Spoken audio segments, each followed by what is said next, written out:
দর্শক, জুলাই গণঅভ্যুত্থানের বর্ষপূর্তি উপলক্ষে রাজধানীর হাতিরঝিলে জুলাই পুনর্জাগরণের অংশ হিসেবে ড্রোন শোর আয়োজন করেছে সংস্কৃতি বিষয়ক মন্ত্রণালয়। দেখে নেব এক ঝলক। মেধাবী ছেলে বেড়ে উঠছিল, তার কত স্বপ্ন ছিল, আমাদের কত স্বপ্ন ছিল, সেই সব হারিয়ে গেছে। সেটাকে একটা পুরস্কার দিয়ে সেটা করা যাবে না। তবে এটাকে যে স্বীকৃতি দেওয়া হয়েছে সেটা আমি সাধুবাদ জানাই।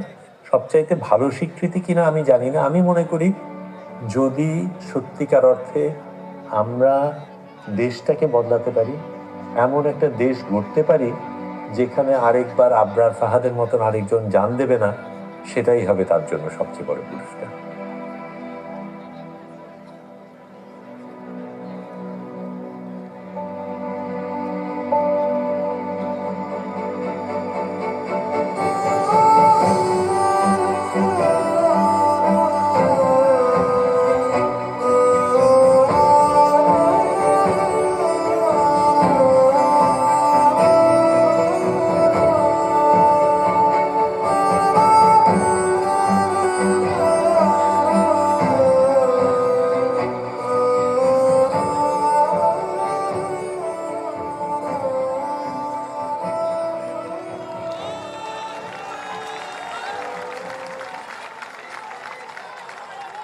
জীবন যেখানে দ্রোহের প্রতিশব্দ, মৃত্যুই সেখানে শেষ কথা নয়।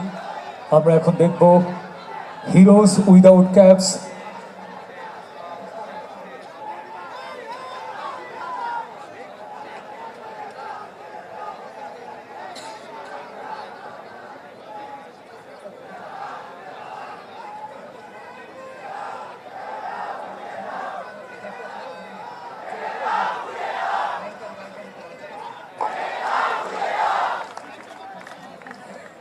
জীবন যেখানে দ্রোহের প্রতিশব্দ, মৃত্যুই সেখানে শেষ কথা নয়।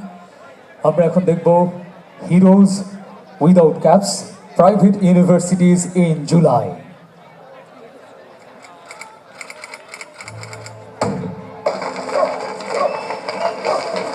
কোটা সংস্কার আন্দোলনের শিক্ষার্থীদের উপর হামলা চালিয়েছেন ছাত্রলীগের নেতাকর্মীরা। হামলায় আন্দোলনকারী শিক্ষার্থীদের অনেকে মারধরের শিকার হয়েছেন। আক্রান্ত শিক্ষার্থীদের মধ্যে ছাত্রীরাও রয়েছেন।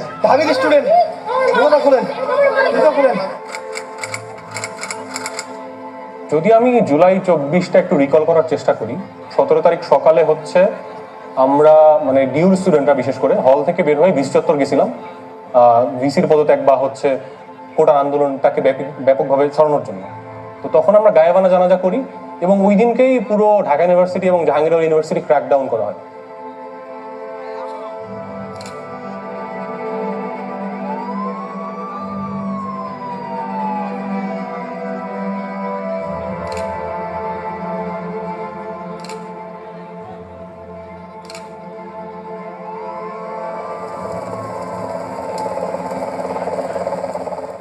হয়তো এটাই শেষ, কোনো মোমেন্টাম পাচ্ছি না, সবকিছু কেমন নির্জীব লাগছে, কিছু হচ্ছে না, কি হচ্ছে বুঝতে পারছি না।